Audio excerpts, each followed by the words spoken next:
நல்லா இந்த மணியா மசாஜ் பண்ணிவிட்டு இந்த நடு போனை போட்டு அழுத்திடக்கூடாது. இந்த போன் பக்கத்தில் வந்து இது லைட்டாக அப்படி ஜென்டிலாக இந்த கிளாக் வைஸில் வந்து ஒரு 50 மினிட்ஸ். ஒரு சில பேருக்கு வந்து கழுத்து வலிக்கும், அதோடு சேர்த்து இந்த பிடரி வலிக்கும், அதோடு சேர்த்து மூட்டுக்கு வலிக்க ஆரம்பிக்கும், இல்லை விரல் மூட்டுக்கு வலிக்க ஆரம்பிக்கும், இல்லை இதுலேருந்து இது கீழே வந்து மரத்து போன ஒரு உணர்வு இருக்கும்.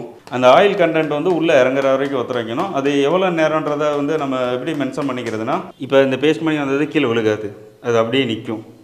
இந்த தன்மைக்கு வரணும். இந்த மணியை கழுத்துக்கு அதை அப்ளை பண்ணிவிட்டு இது மேலே இந்த காடா துணி வச்சு இப்படி ஒட்டி விட்டுறணும். அமைக்கி விட்டால் போதுமானது, அதை ஒட்டிக்கிறோம். இது எவ்வளோ அகலம் அப்ளை பண்ணுறதுன்னா, இந்த நடு போன்லேருந்து கிட்டத்தட்ட ஒரு 2.5 சென்டிமீட்டர் அளவுக்கு பக்கவாட்டு வரைக்கும் அதை அப்ளை பண்ணணும்.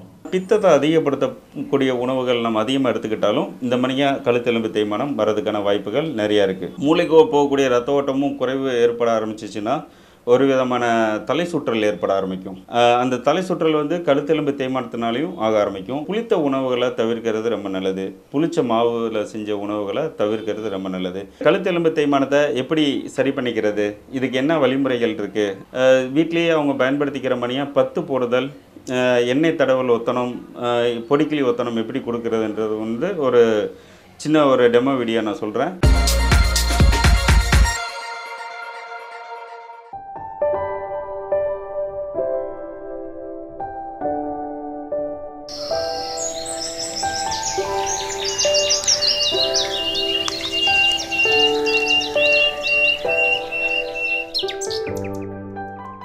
வணக்கம். நம்ம இன்றைக்கி பார்க்க போகிற டாபிக் என்னென்னா செர்விக்கல் ஸ்பாண்டிலோசிஸ், இந்த கழுத்தெலும்பு தேய்மானம். அந்த செர்விக்கல் ஸ்பாண்டிலோசிஸ்னால் என்னன்றதை நம்ம இன்றைக்கி தெளிவாக பார்ப்போம். இந்த செர்விக்கல்ன்றது என்னென்னா, நம்ம கழுத்தில் வரக்கூடிய எலும்புகள் 7 எலும்புகள் வரும். C1, C2, C3, C4, C5, C6, C7 சொல்லி ஒரு 7 எலும்புகள் வரும். அந்த எலும்புகளுக்கு இடையில் வந்து டிஸ்க் வரும், தட்டுக்கள் வரும். அந்த தட்டுக்களில் வந்து நகர்வோ இல்லை அந்த தட்டுக்கள் வந்து வீக்கமோ ஏற்படுறதுனால தான் இந்த செர்விக்கல் ஸ்பாண்டிலோசிஸ் வருது. இப்போ அந்த தட்டுக்களில் வந்து ஏற்படக்கூடிய பிரச்சனைகள் வந்து என்ன செய்யும்னா, மூளையிலேருந்து வரக்கூடிய சென்ட்ரல் நர்வஸ் சிஸ்டத்தை போட்டு அதை அழுத்த ஆரம்பிக்கும். அந்த சென்ட்ரல் நர்வஸ் சிஸ்டத்தை போட்டு அழுத்த ஆரம்பிக்கும் போது அங்கேருந்து வரக்கூடிய ரத்த ஓட்டத்தை வந்து குறைக்கும் போது, அது நரம்புகளை அழுத்தும் போது அந்த இடத்துல குறிப்பாக ஒரு இறுக்கத்தோட ஒரு வலி ஏற்பட ஆரம்பிக்கும். இப்போ அந்த தட்டுக்களில் வீக்கம் இல்லை தட்டுக்கள் நகர்வு ஏன் ஏற்படுதுன்னா, அதுக்கு நிறைய காரணங்கள் இருக்குது. குறிப்பாக சொல்லப்போனால் நம்மளோட வாழ்வியலில் நம்ம செஞ்சுக்கக்கூடிய தவறுகள். இப்போ உதாரணத்துக்கு நீண்ட நேரம் செல்ஃபோன் பார்க்குறது, குனிஞ்சே செல்ஃபோன் பார்க்குறது, அதுக்கடுத்து வந்துட்டு நம்ம படுக்கிற இடமோ இல்லை டிவி லேப்டாப் ஒர்க் பண்ணுறாங்க, சிஸ்டத்தில் கொஞ்சம் ஒர்க் பண்ணுறாங்க, ரொம்ப நேரம் குனிஞ்சியே சிஸ்டம் பார்த்துட்ருக்காங்க, இல்லை வெளிச்சம் அதிகமாக பார்க்குறாங்க, தலைப்பகுதி அதிகமாக சூடு பண்ணிக்கிட்டாங்கன்னா இந்த மணியாக பிரச்சனைகள் வர்றதுக்கான வாய்ப்புகள் இருக்குது. இந்த செர்விக்கல் பிரச்சனை எப்படி ஃபீல் பண்ண முடியும்னா, இது வந்து ஒரு ஆரம்ப காலகட்டத்தில் எப்படி இருக்குன்னா, ஒரு விதமான கழுத்தில் வந்து ஒரு விதமான இறுக்கத்தோட ஒரு வலி இருக்கும். தூங்கி எந்திரிக்கும் போது தெரியும், இல்லை ரொம்ப நேரம் ஏதாவது வேலை பார்த்துட்ருக்கோம், குனிஞ்சி வேலை பார்த்துட்ருக்கோம், அந்த வேலை முடித்ததுக்கப்புறம் ஒரு இறுக்கத்தோட வலி இருக்கும். அதுக்கடுத்து அந்த அசைவு கொடுக்க கொஞ்சம் கொஞ்சமாக மாற ஆரம்பிச்சிடும். இது வந்து ஆரம்ப காலகட்டத்தில் இப்படி ஃபீல் ஆகும். அது நாள்பட்டு போக போக என்ன ஆகும்னா, அந்த கழுத்துலேருந்து கைக்கு வரக்கூடிய அந்த C3, C4லேருந்து வரக்கூடிய அந்த நரம்புகளை போட்டு அழுத்த ஆரம்பிக்கும் போது பிடரியில் ஒரு விதமான வலி ஏற்பட ஆரம்பிக்கும். குறிப்பாக சொல்லப்போனால் இடது பக்கம் தான் அந்த வலிகள் வர ஆரம்பிக்கும். இதுக்கு வந்து நம்ம மக்கள் வந்து ஒரு சில பேர் என்ன செய்வாங்கன்னா, இடது பக்கம் கை வலிக்குதா, ஹார்ட் ரிலேட்டடாக ஏதாவது பிரச்சனை வந்துடும் சொல்லி பயந்துக்கிட்டு நேராக போய் ஒரு ECG எக்கோ எடுத்து பார்ப்பாங்க. அதுலேயும் ஒன்றும் இல்லைன்னு சொல்லிடுவாங்க. அதுக்கு ஒரு பெயின் கில்லர் கொடுத்து ரெஸ்ட் எடுங்க சரியாக வரும்னு சொல்லிடுவாங்க. மறுபடியும் அந்த பெயின் வரும்போது மறுபடியும் எனக்கு தெரிஞ்சு நிறைய பேர்லாம் ஒருத்தர்லாம் 4-5 தடவை ECG எடுத்திருக்காரு. இப்போ இடது பக்கம் கையோ ஷோல்டரோ இல்லை கையோ வலிக்குதுன்னா அது இருதயம் சம்மந்தப்பட்ட பிரச்சனைன்றதை வந்து நம்ம அப்படி பார்க்கக்கூடாது. அது வந்து செர்விக்கலில் ஏற்படக்கூடிய பிரச்சனையினாலையும் கூட ஏற்படலாம். அப்போ வந்து செர்விக்கலை வந்து நம்ம முறையாக செக் பண்ணி பார்க்கணும். கழுத்திலேருந்து அந்த வலி பரவுதான்றதை நம்ம பார்த்துக்கிட்டு கழுத்தில் ஏற்படக்கூடிய அந்த டிஸ்க் பல்ஜியோ இல்லை அந்த ஜவ்வு விலைகளோ நேராக நம்ம கொண்டு வரதுக்கான முயற்சிகள் எடுக்க ஆரம்பிக்கணும். அதோடு சேர்த்து வேறு இன்னும் என்ன ஆகுனா, குறிப்பாக முழங்கை மட்டும் வலிக்க ஆரம்பிக்கும், ஒரு சில பேருக்கு கணுக்கை மட்டும் வலிக்க ஆரம்பிக்கும், ஒரு சில பேருக்கு கை விரல்களில் மூட்டுக்கு வலிக்க ஆரம்பிக்கும், குறிப்பாக கட்டை விரல் மட்டும் வலிக்க ஆரம்பிக்கும், இல்லை மதப்பு இருக்கும், எரிச்சல் உணர்வு கொடுக்க ஆரம்பிக்கும். இதுக்கெல்லாம் காரணம் என்னென்னா, கழுத்துலேருந்து இறங்கக்கூடிய ரத்த ஓட்டம் குறைவாக இறங்குறது தான். ஒரு சில பேருக்கு கையோட ஃபங்க்ஷன்ஸையும் குறைக்க ஆரம்பிக்கும். கையோட அசைவையே குறைக்க ஆரம்பிச்சிடும். இப்போ கை ஒரு குறிப்பிட்ட டைரக்ஷன் மேலே தூக்க முடியாது, பின்பக்கம் கொண்டு போக முடியாது. நிறைய பேர் வந்து ட்ரெஸ்ஸை ரிமூவ் பண்ணுறதுக்கே சிரமமாக இருக்குன்ற மாதிரியே கம்ப்ளைண்ட்ஸ் எல்லாம் வர ஆரம்பிக்கும். இதோட சேர்த்து என்ன நடக்கும்னா கழுத்தோட அசைவையும் குறைக்க ஆரம்பிச்சிடும். கழுத்தில் அடுத்தடுத்த ஜவ்வு வந்து பிதுக்கமாக ஆரம்பிக்கும் போது கழுத்தோட அசைவையும் குறைக்க ஆரம்பிச்சிடும். ஓகே, இது வந்து இதோட சேர்த்து மூளைக்கு உண்டான ரத்த ஓட்டமும் செர்விக்கல்லேருந்து தான் சப்ளை ஆகுன்றதுனால மூளைக்கு போகக்கூடிய ரத்த ஓட்டமும் குறைவு ஏற்பட ஆரம்பிச்சிச்சுன்னா ஒரு விதமான தலை சுற்றல் ஏற்பட ஆரம்பிக்கும். அந்த தலை சுற்றல் வந்து கழுத்தெலும்பு தேய்மானத்தினாலையும் ஆக ஆரம்பிக்கும். இன்னும் ஒரு சில பேருக்கு என்ன நடக்கும்னா அந்த டிஸ்க் வந்து ஹெர்னியேட்டட் டிஸ்க்குன்னு சொல்லுவோம். அந்த டிஸ்க் வந்து விலகி பிரெயின் ஸ்டெம்மு வந்து நம்ம செர்விக்கலில் தான் வரும். அப்போ என்ன ஆகுதுன்னா அந்த பிரெயின் ஸ்டெம்மை போட்டு அழுத்த ஆரம்பிக்கும் போது பிரெயின்லேருந்து இறங்கக்கூடிய ரத்த ஓட்டத்தையும் அது சீர்கெடுக்க ஆரம்பிக்கும். அப்போ வந்து ஒரு விதமான தலை சுற்றல் வர ஆரம்பிக்கும். தலை சுற்றல் எப்பப்போ வரும்னா அவங்க வந்து புவியீர்ப்பு விசைக்கு ஆப்போசிட்டில் எப்பப்போ செயல்படுறாங்களோ அப்போ அந்த உணர்வை நம்ம ஃபீல் பண்ண முடியும். இப்போ உதாரணத்துக்கு வந்து குனிஞ்சு நிமிரும்போது, படுத்து எந்திரிக்கும் போது, பைக்கில் வந்து ஒரு குறிப்பிட்ட கிலோமீட்டருக்கு மேலே வேகமாக போகும்போது, பிரிட்ஜு மேலே போகும்போது, இல்லை எக்ஸலேட்டரில் போகும்போது, லிஃப்ட்டில் போகும்போது, இப்போதெல்லாம் இந்த டயத்தில் அதிகமாக ஃபீல் பண்ண முடியும். ஏன் அந்த இடத்துல மட்டும் நம்ம அதிகமாக ஃபீல் பண்ணுறோம்னா அப்போ அந்த இடத்துல வந்து புவியீர்ப்பு விசைக்கு ஆப்போசிட்டில் நம்ம செயல்படுறோம். தலையில் ஒரு விதமான ஃபோர்ஸ் விழுகும்போது அந்த கழுத்தில் ஏற்கனவே அந்த டிஸ்க்கு நஞ்சு போயிட்டு இருக்கனால அந்த கேப்பு குறைவாக இருக்கின்றனால இந்த அழுத்தம் விழுகும்போது இன்னும் அது அழுத்தப்படும். இன்னும் அழுத்தப்படும் போது ரத்த ஓட்டத்தை இன்னும் குறைக்க ஆரம்பிக்கும். இன்னும் குறைக்கும் போது இந்த மாதிரி தலை சுற்றல் உணர்வு வர ஆரம்பிக்கும். இது போன்ற தலை சுற்றல் இருக்கும்போது அதுக்கு முறையான ட்ரீட்மெண்ட் எடுத்துக்கிறது மிக அவசியம். சப்போஸ் வந்து நீங்கள் இதை கண்டுக்காமல் விட்டீங்க, எங்கேயோ ஒரு இடத்துல தலை சுற்றல் அதிகமாச்சு, தவறி விழுகிறீங்கன்னா உங்களுக்கு வந்து பக்கவாதத்தில் கொண்டு போய் விடுறதுக்கான வாய்ப்புகள் நிறையா இருக்குது. ஏன்னா பிரெயினில் பெரிய இன்ஜுரி ஏற்படுறதுக்கான வாய்ப்புகள் இருக்குது. இல்லை கை கால் செயலிழப்பு ஏற்படுறதுக்கான வாய்ப்புகள் நிறையா இருக்குது. செல்ஃபோன் பார்க்குறத அவாய்ட் பண்ணுறது ரொம்ப நல்லது.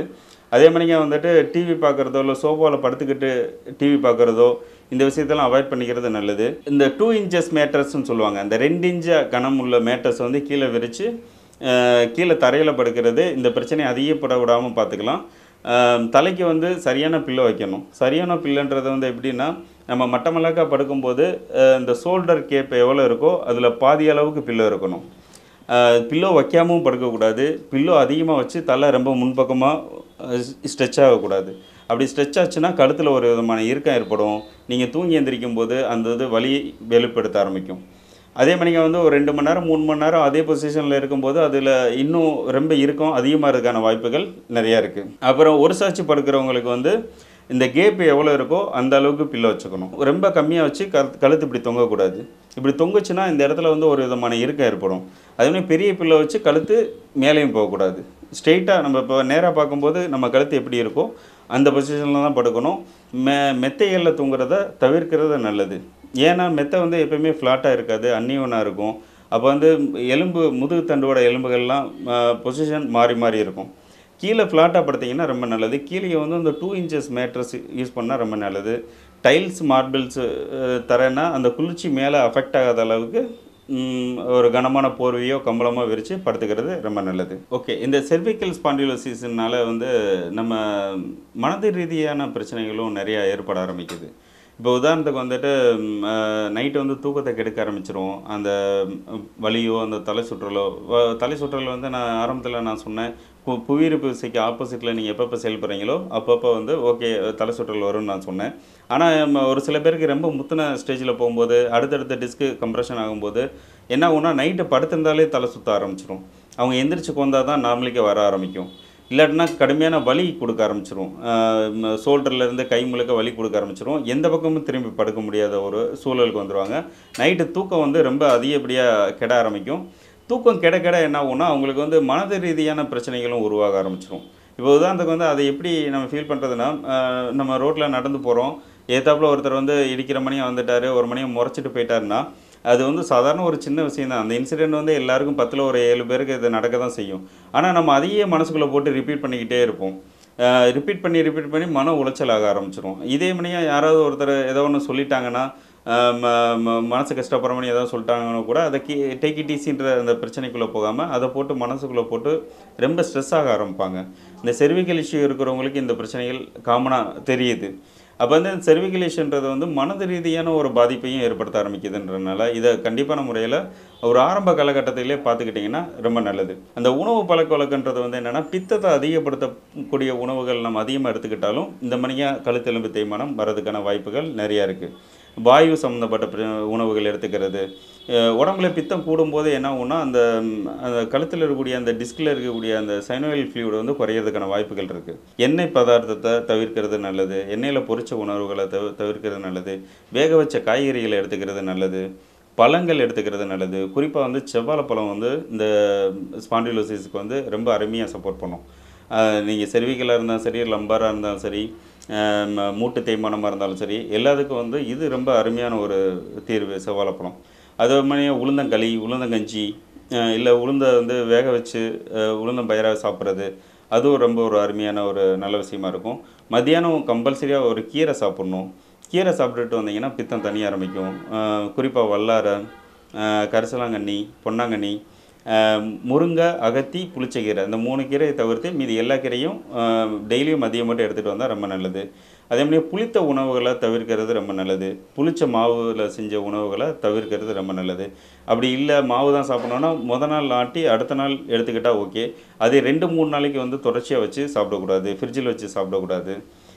மாமிசத்தை அறவே தவிர்க்கிறது ரொம்ப நல்லது. இந்த பிரச்சனைக்குன்னு ரொம்ப ஒரு நல்ல தீர்வுனா வெண்டைக்காயை அதிகமாக எடுத்துக்கலாம். வெண்டைக்காயை வந்து பச்சையாக வெட்டி ஒரு டம்ளர் தண்ணியில் போட்டுட்டு சாயந்தரம் போல் அதை தண்ணியை எடுத்து குடிச்சிட்டு அந்த வெண்டைக்காயை மென்று சாப்பிட்டுக்கலாம். ஓகே, இந்த கழுத்தெலும்பு தேய்மானத்தை எப்படி சரி பண்ணிக்கிறது, இதுக்கு என்ன வழிமுறைகள் இருக்குது சொன்னால், எளிமையான வழிமுறைகள் வந்து ஆரம்ப காலகட்டத்தில் இருக்கிறவங்களுக்கு வந்து வீட்லேயே அவங்க பயன்படுத்திக்கிற மணியாக 10 போடுதல், எண்ணெய் தடவல் ஒத்தனம், பொடிக்கிளி ஒத்தனம் எப்படி கொடுக்குறதுன்றது வந்து ஒரு சின்ன ஒரு டெமோ வீடியோ நான் சொல்கிறேன். நம்ம இப்போ வந்து அந்த செர்விக்கல் ஸ்பாண்டிலோசிஸ்ன்னு சொல்லக்கூடிய அந்த கழுத்தெலும்பு தேய்மானத்துக்கு எப்படி நம்ம ஒத்தனம் வச்சுக்கிறது, இந்த எண்ணெய் தடவி கிளி ஒத்தனம் எப்படி கொடுக்குறது, பொடிக்கிளி ஒத்தனம் எப்படி கொடுக்குறதுன்ற ஒரு டெமோ தான் பார்க்க போகிறோம்.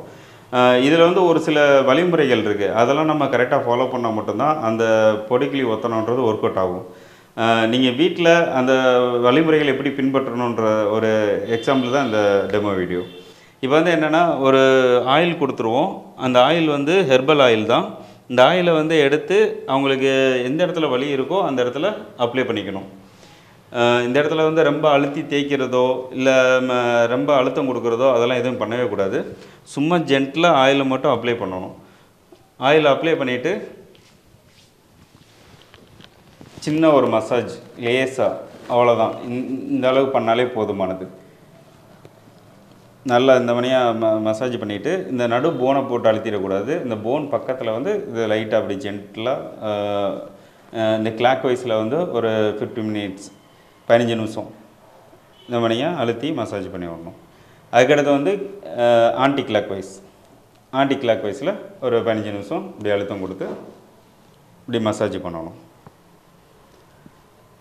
கழுத்து வலி உள்ளவங்களுக்கு இந்த அளவுக்கு தேய்ச்சிக்கிட்டாலே போதுமானது.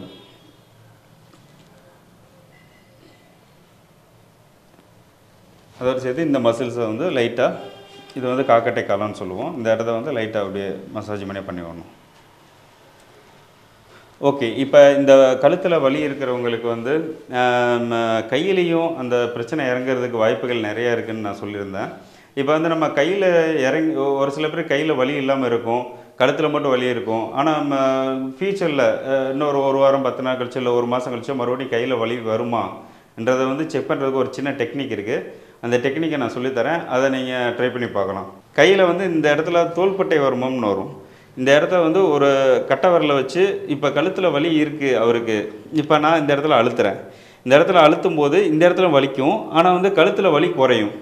இப்போ இந்த இடத்துல அழுத்தி அந்த கழுத்தில் வலி குறைஞ்சதுன்னா ஓகே, அவருக்கு வந்து கையில் இறங்கக்கூடிய பிளட் சர்க்குலேஷன் இப்போ தான் குறைஞ்சிட்டு இருக்குன்னு அர்த்தம். இப்போ என்ன செய்யணும்னா, கைக்கும் ஆயில் போட்டு மசாஜ் பண்ணி உருவி விடணும். அது எப்படி உருவி விடுறதுன்றதை நான் சொல்கிறேன். சப்போஸ் இங்கே அழுத்துறோம் ஆனால் கழுத்தில் வலி குறையலைன்னா அவங்களுக்கு கழுத்தில் தான் பிரச்சனை இருக்குது. நம்ம கழுத்துக்கு மட்டும் ஒத்தனை வச்சா போதுமானது, கைக்கு எதுவும் மசாஜ் பண்ணணும்னு அவசியம் கிடையாது. ஒரு சில பேருக்கு வந்து கழுத்து வலிக்கும், அதோடு சேர்த்து இந்த பிடரி வலிக்கும், அதோடு சேர்த்து மூட்டுக்கு வலிக்க ஆரம்பிக்கும், இல்லை விரல் மூட்டுக்கு வலிக்க ஆரம்பிக்கும், இல்லை இதுலேருந்து இது கீழே வந்து மரத்து போன ஒரு உணர்வு இருக்கும், இல்லை பிரிக்கிங் சென்சேஷன் குத்துற மணிய ஒரு உணர்வு இருக்க ஆரம்பிக்கும். அதுக்கடுத்து இங்கேருந்து ஷாக் அடிக்கிற மாதிரி ஒரு உணர்வு வரும். இது எல்லாத்துக்கும் சொல்யூஷன் என்ன செய்யணும்னா, கழுத்துக்கு கம்பல்சரியாக ஒத்தனை வைக்கணும். ஒத்தனை வச்சுட்டு கைக்கு வலி இருக்கிறவங்க கம்பல்சரியாக கைக்கும் ஆயில் போட்டு மசாஜ் பண்ணி விடணும். இப்போ வந்து கழுத்துக்கு வந்து எப்படி மசாஜ் பண்ணணும்னா, சும்மா ஆயில் மட்டும் அப்ளை பண்ணிவிட்டு ஜென்டலாக கிளாக் வைஸில் ஒரு 1/4 மணி நேரம், அதுக்கடுத்து வந்து ஆன்டி கிளாக் வைஸில் ஒரு 1/4 மணி நேரம். இந்த மணியாக இந்த இப்படி நடு போனை வந்து அழுத்திடக்கூடாது, இந்த சைடில் பண்ணி விடணும். சைடில் பண்ணி விட்டுட்டு அதுக்கடுத்து இந்த கழுத்தோட இந்த ஓரத்துலேயும் அது நான் சொன்ன மணியாக கிளாக் வைஸில் ஒரு 15 நிமிஷம், அதுக்கடுத்து வந்து ஆன்டி கிளாக் வைஸில் ஒரு 15 நிமிஷம் இப்படி மசாஜ் பண்ணி விட்டுட்டு இந்த மணியாக ஒரு பொடிக்கிளி முடிச்சு தருவோம். அந்த முடிச்சு வச்சு ஒத்தனை வைக்கணும். இந்த பொடிக்கிளி முடிச்சில் வந்து என்னென்னா பவுடர் சேர்த்துருப்போம், அதனால தான் இதை வந்து பொடிக்கிளின்னு சொல்கிறோம். இதில் வந்து கோஷ்டம், தேவதாரு, சதகுப்பை, சுக்கு, பூண்டு இந்த மணியாக வந்து ஒரு 11 வகையான ஹெர்பல்ஸ் இதில் சேர்க்கப்பட்டிருக்கும். இந்த ஹெர்பல்ஸை வந்து எண்ணெய் தேய்ச்சி முடித்ததுக்கப்புறம் இந்த மணியை மண்மூடி வச்சுக்கணும். இந்த மண்மூடியை வந்து அடுப்பில் சூடு ஏற்றிக்கணும். சூடு ஏற்றிட்டு இதை வந்து தொட்டுக்கணும். எண்ணெய் வந்து கழுத்தில் மட்டும்தான் அப்ளை பண்ணணும். இங்கே வந்து வெறும் முடிச்ச மட்டும்தான் இங்கே தொட்டுக்கணும், டிப் பண்ணணும். டிப் பண்ணிவிட்டு இதில் எவ்வளோ சூடு இருக்குன்றதை நம்ம தொட்டு பார்க்கணும். தொட்டு பார்க்கும்போது அந்த ஹீட்டை வந்து நம்ம ஃபீல் பண்ண முடியும். இப்போ உதாரணத்துக்கு வந்து அதிகப்படியான சூடை நம்ம அங்கே கொண்டு போய் வச்சுட்டோம்னு வச்சுக்கோங்களேன், கை வந்து அந்த முதுகு வந்து புண்ணாயிரும், பொத்து போயிடும். இப்போ அதை எப்படி நம்ம ஐடென்டிஃபை பண்ணுறது, இப்போ எப்படி இந்த ஹீட்டை அங்கே கன்வே பண்ணுறதுன்னா, இப்போ நம்ம இங்கே உள்ளங்கையில் வந்து நம்ம ஸ்கின்னு வந்து ரொம்ப ரஃப்பாக இருக்கும், ஆனால் முதுகு தண்டுவடத்தில் வந்து ஸ்கின் சாஃப்டாக இருக்கும். இப்போ நீங்கள் எவ்வளோ வெப்பத்தை ஃபீல் பண்ணுறீங்களோ அதிலிருந்து பாதியாக கன்வெர்ட் பண்ணி தான் அங்கே கொடுக்கணும். அப்போ பாதியாக எப்படி கன்வெர்ட் பண்ணி கொடுக்குறதுன்னா, அது ஒரு சின்ன ஒரு விளையாட்டு இருக்குது. நம்ம சின்ன வயசில் எல்லோரும் விளாண்டுருப்போம். மெழுகுவர்த்தி வச்சுருப்போம், அந்த ஃப்ளேம் மேலே வந்து நம்ம விரலை வச்சு ஆட்டிக்கிட்டே இருப்போம். இதே வந்து வேகமாக ஆட்டினோம்னா அந்த தீ வந்து சுடாது, ஆனால் மெல்ல ஹீட் ஏறும். ஆனால் நம்ம இதே மெதுவாட்டினோம்னா சுட்டுரும். அதே மாதிரிக்கு தான் இதுவும். இது வந்து எப்படின்னா, அங்கே தொட்டு பார்த்துட்டு நீங்கள் எவ்வளோ ஹீட்டை ஃபீல் பண்ணுறீங்களோ அதை வந்து அவங்களுக்கு பாதியாக கன்வெர்ட் பண்ணணும். இல்லை அதையும் 20% கூட கன்வெர்ட் பண்ணிக்கலாம். எப்படின்னா, நம்ம வைக்கிற வேகம் இப்படி வேகமாக வச்சிங்கன்னா அந்த ஹீட் வந்து மெல்ல மெல்ல அவங்களுக்கு வந்து கிடைக்க ஆரம்பிக்கும். இதே இதை வந்து இப்படி மெதுவாக வச்சோம்னா சுட்டுரும். சுடுதில்ல? இதே இது வந்து தலை குனிஞ்சிக்குங்க. இப்படி வேகமாக வச்சோம்னா அவங்களுக்கு வந்து இப்போ சுடுதா? சுடலை. அப்போ வந்து என்னென்னா, நீங்கள் உங்கள் உள்ளங்கையிலேயே வந்து இதை வச்சு பார்த்துக்கலாம். இப்படி கண்டினியூ வச்சிங்கன்னா சுட்டுரும். இதே இது வந்து இப்படி மெல்ல மெல்ல எடுத்து வச்சிங்கன்னா அந்த சூடு வந்து மெல்ல மெல்ல கொஞ்சம் கொஞ்சமாக உள்ளே போக ஆரம்பிக்கும். நம்ம இங்கே கழுத்துக்கு வந்து எவ்வளோ நேரம் ஒத்தனை வைக்கணும்னா, அந்த இடத்த வந்து ஹீட் பண்ணுற அளவுக்கு ஒத்தனை வைக்கணும். அந்த ஆயில் கண்டென்ட் வந்து உள்ளே இறங்குற வரைக்கும் ஒத்தனை வைக்கணும். அது எவ்வளோ நேரன்றதை வந்து நம்ம எப்படி மென்ஷன் பண்ணிக்கிறதுனா, ஒரு 1/4 மணி நேரம், அந்த நோயோட பாதிப்பை பொறுத்து. ரொம்ப சிவியராக இருக்குன்னு போகும்போது அவங்களுக்கு வந்து ஒரு 1/2 மணி நேரம் கூட ஒத்தனை கொடுக்கலாம். இன்னும் குறிப்பாக சொல்லணும், நான் ரொம்ப ஆரம்ப ஸ்டேஜில் தான் இருக்கேன், அப்பப்போ தான் வலி தெரியுதுன்னா, இப்போ இந்த ஒரு இடத்துக்கு வந்து 21 டைம்ஸ் வைக்கணும். இந்த இது வந்து உங்களுக்கு ஒரு விதமான குழப்பமாக இருக்கும். என்னை கேட்டால் ஒரு 1/4 மணி நேரம் வைக்கணும். 1/4 மணி நேரத்துலேருந்து 20 நிமிஷம் வைக்கணும். குறிப்பாக வந்து கழுத்து பகுதியில் வந்து இப்போ இந்த எண்ணெய் எல்லாம் ட்ரை ஆகிடுச்சு. இப்போ நம்ம ஒத்தனை வைக்க ட்ரை ஆகிடுச்சு. ட்ரை ஆகவும் மறுபடியும் ஆயில் அது மேலே அப்ளை பண்ணிக்கணும். அப்ளை பண்ணிவிட்டு மறுபடியும் வந்து அடுப்பை அந்த சட்டியிலேருந்து டிப் பண்ணி ஒத்தனை வைக்கணும். மண்மூடி மட்டும்தான் வெப்பம் சீராக வச்சுருக்கோம். அதனால் வந்து இரும்பு கடாயோ வேறு எதுவும் யூஸ் பண்ணக்கூடாது. ஒரு சின்ன மண்மூடி வாங்கிக்கலாம். மண்மூடி வாங்கிட்டு அதை இதில் அந்த மணியை நெருப்பு ஹீட்டில் டிப் பண்ணி அவங்களுக்கு மெல்ல ஒத்தனை வைக்கணும்.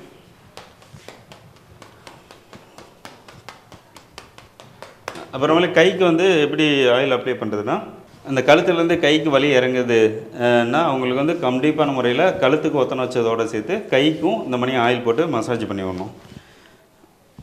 அவங்களே செல்ஃபாக பண்ணிக்கிறதுன்றது கொஞ்சம் ரொம்ப கஷ்டமாக இருக்கும். யாராவது ஒருத்தரோட ஹெல்ப்போடு பண்ணிக்கிறது ரொம்ப நல்லது. இந்த மணி ஆயில் போட்டுட்டு நம்ம விரலை வச்சு இந்த நேர்கோடு 1 2 3 4 இந்த 4 பக்கம் அப்படி இழுத்து விட போகிறோம். அவ்வளோதான், வேறு ஒன்றும் இல்லை. நேராக அப்படி இழுத்து விட்டாலே போதுமானது. 1 2 3 அதே மாதிரிங்க இதுக்கு நேராக 1 2 3 அதே மாதிரி உள்பக்கம் இந்த பக்கவாட்டு பக்கம் 1 இந்த விரலை வச்சு அழுத்தணும். ரொம்ப வலி இருக்குன்னா அவங்களுக்கு ஏற்றாப்புல ஜென்டலாக பண்ணிக்கிறது ரொம்ப நல்லது. ரொம்ப அழுத்திட்டு தான் தேய்க்கணும்னு அவசியம் இல்லை. 3 அதே மாதிரிங்க அந்த பின் சைடு ஒரு 3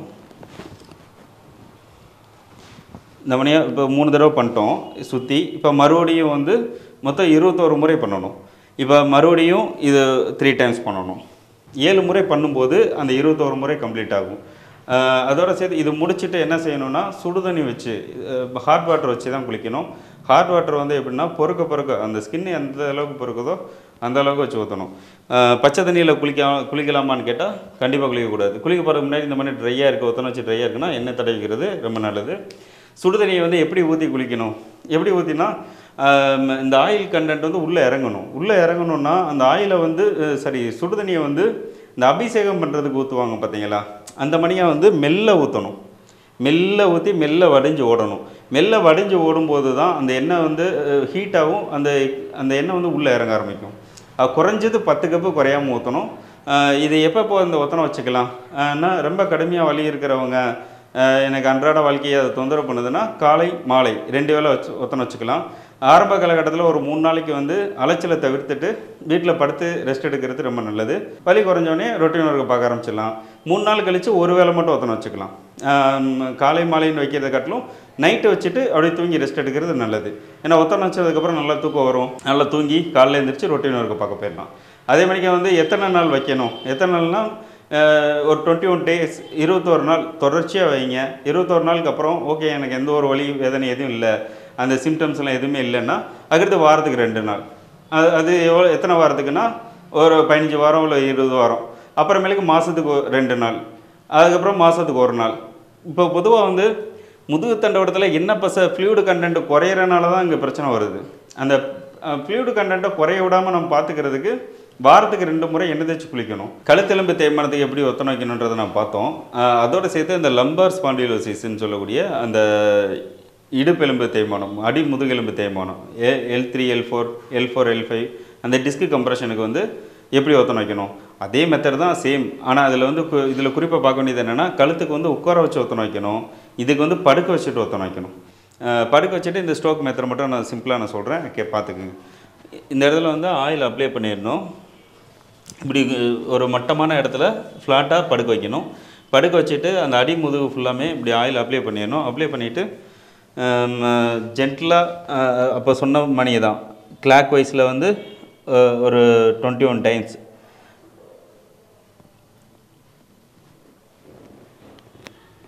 சும்மா ஜென்டலாக பண்ணால் போதும். இந்த நடு போனை வந்து டச் பண்ணக்கூடாது. இந்த 2 போனுக்கும் பக்கவாட்டில் தான் பண்ணணும். 1 இப்போ இந்த 2வது தடவை பண்ணுறேன். அதே மாதிரியே 3வது தடவை பண்ணுறேன்.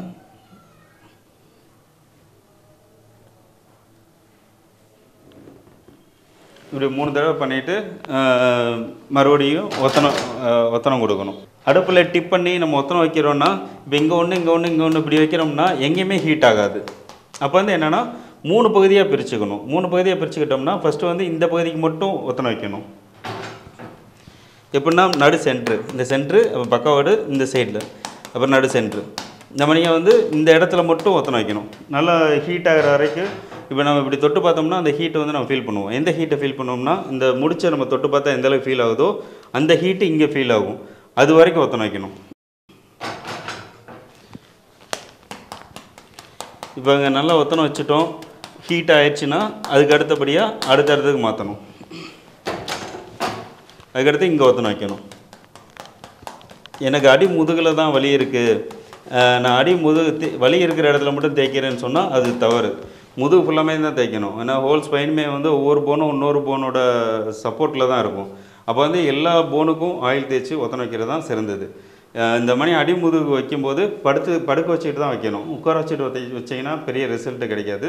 ஒவ்வொரு 3 முறையும் இந்த ரொட்டேஷன் பண்ணிவிட்டு ஒத்தனை வச்சுட்டு அடுத்து மறுபடியும் ஒரு 3 டைம்ஸ் ஒத்தனை வைங்க. அப்புறம் மறுபடியும் ஒரு ரொட்டேஷன் பண்ணுங்கள், ஸ்டிமுலேட் பண்ணிவிட்டு அப்புறம் மறுபடியும் ஒத்தனை வைங்க. அதே மாதிரி வந்து லம்பர் ஸ்பாண்டிலோசிஸ் உள்ளவங்களுக்கு என்ன நடக்கும்னா அந்த வலி காலுக்கு இறங்க ஆரம்பிக்கும். காலுக்கு இறங்க ஆரம்பிக்குதுன்னா பாதத்தில் வலிக்கும், குதியில் வலிக்கும், இல்லை தொடையில் வலிக்க ஆரம்பிக்கும், இல்லை கால் முழுக்கவே வலிக்க ஆரம்பிக்கும். அவங்களுக்கு இந்த மாதிரி முதுகுக்கு ஒத்தனை வச்சுட்டு காலுக்கும் ஆயில் போட்டு உருவி விடணும். காலுக்கு ஆயில் போட்டு உருவி விடுறதும் நான் இப்போ கைக்கு சொன்ன மெத்தடே தான். எப்படின்னா இங்கேருந்து மேலேருந்து ஸ்டார்ட் பண்ணணும். இங்கேருந்து மேலே இந்த பக்கவாட்டில் ஃப்ரண்டில் 3 பக்கம் அழுத்தம் கொடுக்கணும். இப்போ மேல் பகுதியில் வந்து இப்படி மேலேருந்து கீழே வரைக்கும் அழுத்தம் கொடுக்கணும். அதுக்கடுத்து பக்கவாட்டில் அழுத்தம் கொடுக்கணும். எவ்வளோனா 21 முறை. அதுக்கடுத்து ஃப்ரண்ட் சைடில் அழுத்தம் கொடுக்கணும். இந்த 4 பக்கமும் இப்படி அழுத்தம் கொடுத்து கீழே உருவி விட்டாலே போதும். நீங்கள் கொடுக்குற அழுத்தம் அவங்களுக்கு வந்து கடுமையான வலி கொடுக்கக்கூடாது, ஜென்டிலாக இருக்கணும். அவங்கள வந்து அவங்க பீஸ்ஃபுல்லாக இருக்கிற மணியை வச்சு அழுத்தம் கொடுத்துருங்க. இது வந்து நான் உங்களுக்கு டெமோக்காண்டி நான் சொல்கிறேன். இங்கே இடுப்புலேருந்து தான் தைக்கணும். செல்ஃபாக நம்மளே தேய்ச்சிக்க முடியாது. கண்டிப்பான முறையில் இன்னொருத்தரோட உதவியோடு அதை பண்ணிக்கிறது ரொம்ப நல்லது. இந்த 4 பக்கமும் அந்த நேர் லைனில் அழுத்தி விட்டாலே போதுமானது. இந்த மாதிரி இந்த பக்கவாட்டில் ஃப்ரண்டில் இது வந்து லம்பா சம்மந்தப்பட்ட பிரச்சனையும் மெல்ல மெல்ல சால்வ் ஆகும். இதுக்கு ப்ரொசீஜர் இது. இல்லை செர்விக்கலுக்கு வந்து உட்கார வச்சுட்டு பண்ணணும். அதே மாதிரிங்க வந்து காலில் வலி இருக்கா இல்லை காலில் பிரச்சனை இருக்கான்றதை நம்ம வந்து வெளித்தொடை வருமோ இந்த தொடையில் மையப்பகுதியில் ஒரு அழுத்தம் கொடுக்கும்போது இடுப்பில் இருக்கக்கூடிய வலி வந்து குறைஞ்சதுன்னா கண்டிப்பான முறையில் காலுக்கும் பிரச்சனை இறங்குதுன்னு அர்த்தம். சப்போஸ் வந்து இங்கே அழுத்துறோம் ஆனால் அங்கே முதுகில் வலி குறையவே இல்லைன்னா ஓகே, முதுகில் மட்டும்தான் பிரச்சனை இருக்குது, காலில் எதுவும் பிரச்சனை இல்லைன்னு அர்த்தம். அப்போ வந்து முதுகு மட்டும் ஒத்தனை வச்சுக்கிட்டால் போதுமானது. சப்போஸ் வந்து எனக்கு முதுகுலையும் காலையும் சேர்த்து வலிக்குதுன்னா முதுகு மட்டும் ஒத்தனை வச்சுட்டு எண்ணெய் தடவி ஒத்தனை வச்சுட்டு காலுக்கு ஆயில் மட்டும் தடவி உருவி விட்டாலே போதுமானது. இப்போ செர்விக்கல் ஸ்பாண்டிலோசிஸ், லம்பார் ஸ்பாண்டிலோசிஸ் இந்த மாதிரியாக வலிகளுக்கு எப்படி பத்து போட்டுக்கிறது என்றதுக்கு உண்டான அந்த பத்துப்படி எப்படி தயார் பண்ணுறதுக்கு உண்டான ஒரு விளக்கம் தான் பார்த்துட்ருக்கோம். இப்படி தான் அந்த பவுடர் கொடுப்போம். இந்த பவுடரை வந்து முட்டையோட வெள்ளைக்கரு தேவைப்படும். உங்களுக்கு ஆரம்ப காலகட்டத்தில் வந்து இந்த பொடி எவ்வளோ தேவைப்படும், முட்டையோட வெள்ளைக்கரு எவ்வளோ தேவைப்படும்ன்றதை வந்து நீங்கள் முதல் தடவை போட்டதுக்கப்புறம் தான் தெரியும். உங்களுக்கு எந்த அளவுக்கு எவ்வளோ ஏரியாவுக்கு நீங்கள் பத்து போடணும் ன்றதை வந்து முதல் தடவை பத்து போட்டதுக்கப்புறம் உங்களுக்கு தெரிய ஆரம்பிச்சிடும். எவ்வளோ முட்டை தேவைப்படும், எவ்வளோ பொடி தேவைப்படும்ன்றது தெரிஞ்சிடும். இந்த பொடியை வந்து ஸ்பூன்லலாம் மிக்ஸ் பண்ண முடியாது, கையை வச்சு தான் மிக்ஸ் பண்ணணும். அதனால் வந்து நான் கையை வச்சு மிக்ஸ் பண்ணிடுறேன். இந்த மாதிரி பேஸ்ட் பண்ணி வந்துடும். இப்போ இந்த பேஸ்ட் பண்ணி வந்தது கீழே விழுகாது, அது அப்படியே நிற்கும். இந்த தன்மைக்கு வரணும். இந்த தன்மைக்கு வர வரைக்கும் அந்த பொடியும் அந்த முட்டையோட வெள்ளைக்கருவும் ஒன்றா மிக்ஸ் ஆகணும். இன்னும் மிக்ஸ் ஆகலை, இன்னும் நம்ம மிக்ஸ் பண்ணணும். இப்போ இந்த பேஸ்ட்டு எப்படின்னா இந்த பவுலையே பிடிக்கும். அதே மாதிரிங்க வந்து அப்போ வடிஞ்ச மணியாக வடியாது. இது எப்படின்னா பேஸ்ட் மணியாக அது ஒட்டுற தன்மையோடு இருக்கும்.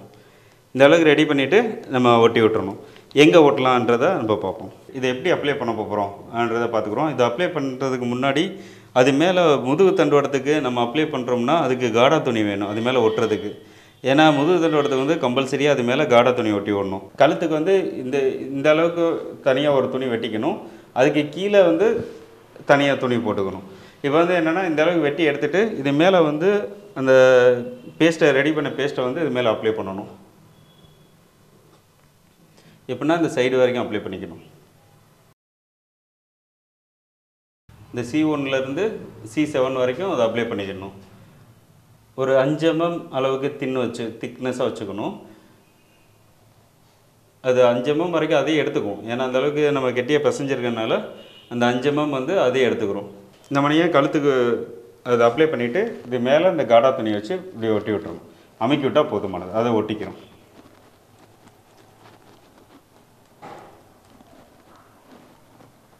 இப்படி ஒட்டிக்கலாம். இப்போ உதாரணத்துக்கு இந்த இடத்துலையும் பெயிண்ட் இருக்குன்னா அதுக்கேற்றாப்புல இந்த இடத்துலையும் அப்ளை பண்ணிவிட்டு அது மேலே ஒரு காடா துணி ஒட்டிக்கலாம். அது மாதிரியே முழங்கையாக இருக்கட்டும் இல்லை முழங்காலாக இருக்கட்டும் இந்த இதை அப்ளை பண்ணிவிட்டு இது மேலே ஒட்டக்கூடாது. மீதி எந்த இடத்துல வலி இருந்தாலும் துணி கண்டிப்பாக ஒட்டணும். அதே மாதிரி அந்த லம்பார் ஸ்பாண்டிலோசிஸ் இருக்குன்னா அவங்களுக்கு வந்து படுக்க வச்சுக்கிட்டு அந்த முதுகு ஃபுல்லாக அந்த இது பேஸ்ட் அப்ளை பண்ணணும். அப்ளை பண்ணிவிட்டு அந்த முதுகு ஃபுல்லாக துணி ஒட்டி விடணும். இப்படி படுக்க வச்சுக்கிட்டு முதுகு ஃபுல்லாக அதை அப்ளை பண்ணணும்.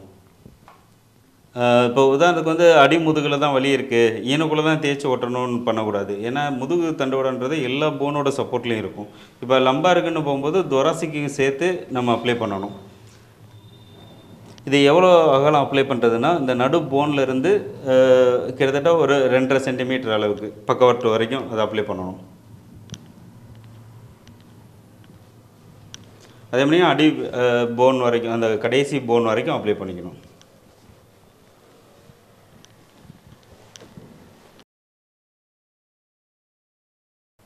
ஒரே இடத்துல குவியலாக இருக்குன்னா அதை இழுத்து விட்டிங்கன்னா அது பரவலாக வந்துடும். காடா துணி வந்து எப்போயுமே ஒட்டுறதுக்கு முன்னாடி அளவு பார்த்து வெட்டிக்கிங்க. அது எவ்வளோ ஹைட்டு தேவை, எவ்வளோ அகலம் தேவைன்றதை பார்த்து வெட்டி வச்சுக்கோங்க. வெட்டி வச்சுக்கிட்டு அது மேலே வச்சு அப்படியே ஒட்டி விட்டுறணும். எக்ஸஸாக இருக்கிறதுனால ஒன்றும் தப்பு இல்லை. அது எவ்வளோ இருக்கோ அந்த அளவுக்கு அது பிடிச்சிக்கும். இந்த பத்து வந்து எப்போ போடுறதுன்னா, நீங்கள் பகல் நேரத்தில் அந்த பத்து போட்டுக்கலாம். பத்து போட்டுட்டு நீங்கள் வேலைக்கு போகிறதா இருந்தால் தாராளமாக இது மேலே ட்ரெஸ் போட்டுட்டு வேலைக்கு போயிடலாம். இது ட்ரெஸ் மேலே எதுவும் ஒட்டாது. இது இந்த காடா துணி தாண்டி மேலே வெளியே வராது.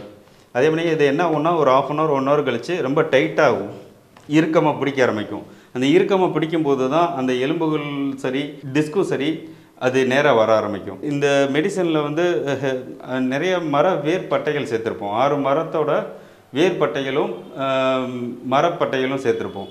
அது என்ன செய்யும்னா, எலும்பு நரம்பு தசையை வலுப்படுத்த ஆரம்பிக்கும். இப்போ ஒத்தனம் வச்சோம் பார்த்தீங்களா, ஒத்தனம் முடித்ததுக்கப்புறம் இந்த பத்து போடணும். ஒத்தனம் வச்சுட்டு எண்ணெய் தேய்ச்சி சுடுதண்ணி வச்சு குளிச்சிடணும். அந்த எண்ணெயோடு தேய்ச்சி அப்ளை பண்ணோம்னா ஒட்டாது, கீழே விழுந்துடும். அப்போ சுடுதண்ணியை வச்சு எண்ணெய் இல்லாமல் சுத்தமாக வாஷ் பண்ணிவிட்டு அதுக்கப்புறம் இந்த பொடியை எப்படி தயார் பண்ணணும்னு சொல்லியிருக்கோம். அந்த மணியை தயார் பண்ணிவிட்டு அப்ளை பண்ணிவிட்டு இந்த மணி காடை துணி ஒட்டி விட்ருங்க. இப்போ உதாரணத்துக்கு வந்து கழுத்து வலி இருக்குது, கைக்கு வலி இருக்குன்னா கையில் எங்கே வலி இருக்கோ அந்த இடத்துலையும் ஓட்டிக்கலாம்.